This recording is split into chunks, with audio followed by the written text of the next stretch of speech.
Everyone. Today we will discuss about integrating active learning approaches in language learning. So in language learning, there are various active learning approaches that we can integrate in order for the process of learning to be easier or much more effective inside the classroom. So to start,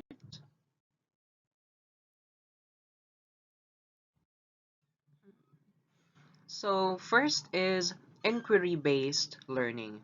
It is a process of asking questions. So from the word inquiry, which means question, this learning approach uses questions as a way for the students to learn. It is a learning process that engages students by making real-world connections through exploration and high questioning. So inside the classroom, we engage the students in what we are learning about language and connect that into their real-world situations through exploration and high-level questioning. So when we say high-level questioning, these questions do not merely answer yes or no or the basic 5WH plainly seen on the text.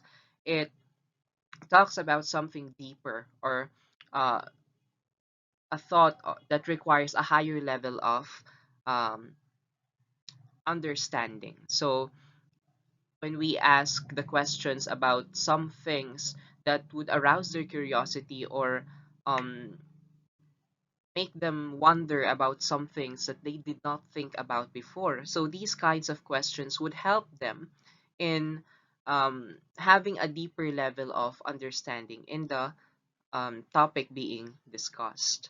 It also emphasizes active learning through questioning, investigation, and exploration, encouraging students to ask questions, seek answers, and construct their own understanding. So, as seen here, they are going to construct their own understanding. We do not feed it to them, but they ask the question, they seek the answers themselves, and also the understanding or in through the process of asking and answering questions, they are going to form their own understanding.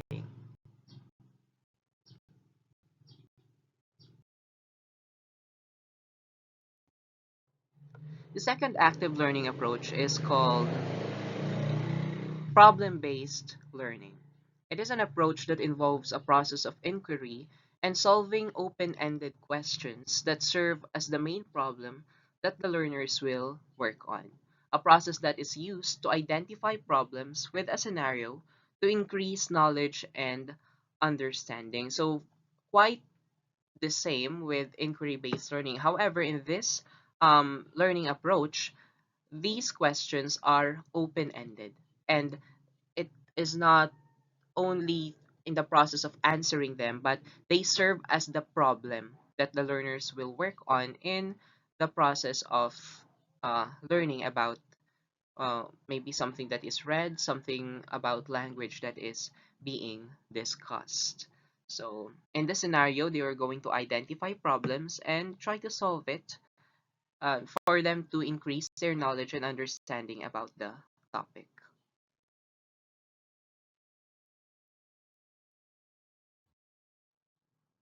After problem-based learning, we also have project-based learning.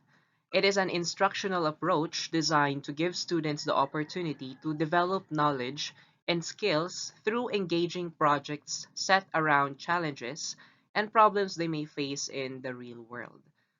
It allows students to connect theories and concepts with practical applications and real-world problems. So, from our experiences before, teachers give us some projects or performance tasks that we have to um, do or perform in order for us to apply what was discussed previously in our lesson. So, this is the name of that learning approach that they are using for us, which we will also be using in the future.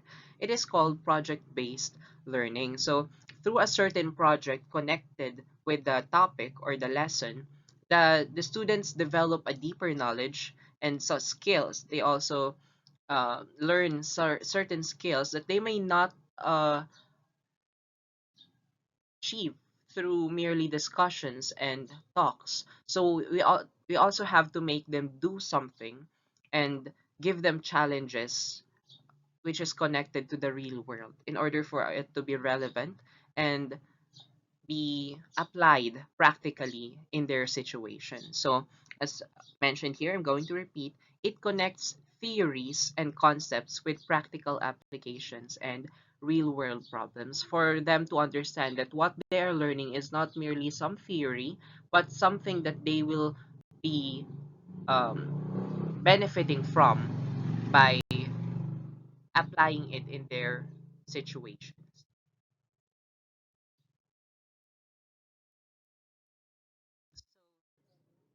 The fourth and the last active learning approach we're going to learn today is the research driven approach. Research based learning, or RBL, consists of a framework that helps to prepare students to be lifelong inquirers and learners. The term research, which often conjures up a picture of students writing research reports, is here defined as a way of thinking about teaching and learning, a perspective, or a paradigm. Students actively search for and then use multiple resources, materials, and texts in order to explore important, relevant, and interesting questions and challenges. So, when we say research, as mentioned here, it is not merely a process of writing research reports. Like there's a question that would be posed, and then you would be searching on it about it in the internet. It doesn't merely end there. So it says here that it is an exploration of important, relevant, and interesting questions. So it's also rooted with uh, the process of questioning. However, in this process, research is deeply involved. So when we say research, we are going to um, delve deeper into merely answering it shallowly. So we're going to widen our horizons or our understanding through engaging in a more scientific way of answering question, which is the word research. So this is an approach that would greatly help the students in order for them to learn about language.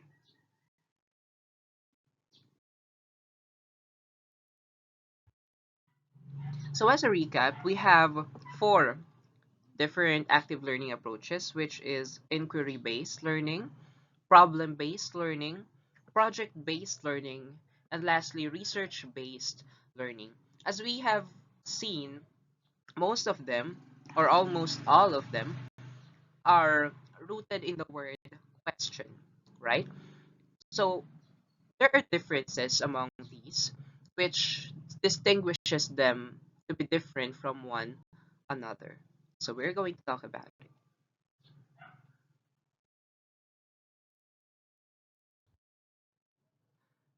So we are going to discuss about the difference of inquiry-based learning and research-based or research-driven learning. So they are both rooted in the word question. Students question and the students try to answer. However, there's a certain difference. In inquiry-based learning, learning is active under its strategy because it poses driving questions that make students eager to look for answers. On the other hand, research-based learning students obtain, organize, and analyze knowledge. Hence, the process of exploration and discovering solutions is further emphasized in this technique. So, um, as defined, their differences lie on the process or in the action that the students tend to do in the different and these two learning approaches. So to further expound, in inquiry-based learning, they would be receiving a question, and that would be the center of their um, learning. The process of answering that question. In research-based, on the other hand, um, it focuses on the process of obtaining or not merely just answering, but as said here, obtaining, organizing, and analyzing that knowledge. So that is where it is focused. So it does not merely arrive to an answer, but in the process of knowing that answer, they are experiencing a deeper kind of learning. And that is what research-based learning is focusing on, merely on, not merely on arriving on an answer. So that's their main difference, and that's what sets them apart from one another.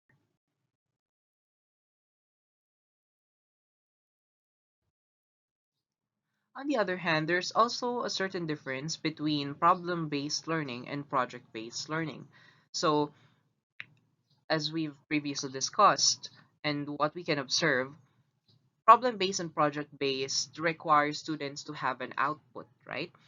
However, in problem-based learning, students must come up with a solution to address a problem. In project-based learning, um, makes or requires students to design a model or a project as a solution to address a problem. So we can see here the difference, right? So when we say solution in problem-based learning, it's the end, right? It's already the output, the result of the process. However, in project-based learning, after finding the solution, we also make a model or a project that would manifest that solution to address the problem. So that is their main difference. In the problem based, you solve the problem or address the problem. However, in the project based learning, after solving the problem, you also make a project or a model uh, that would be specifically designed to address the problem being talked about.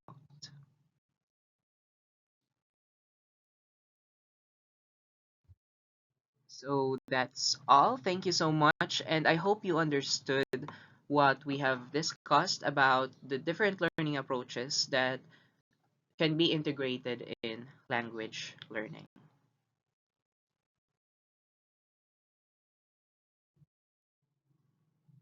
And to present the members of the team, yours truly, Francis Laquias, Melody Antonio, Angelica Capanay, Rochelle Farinas, Jazrael Mintas, and Jolina Soriano. Although I was the one who discussed this, the rest are in charge of gathering those information and organizing that into this PowerPoint presentation, which we've just previously discussed. Thank you so much, and I hope you learned something from us.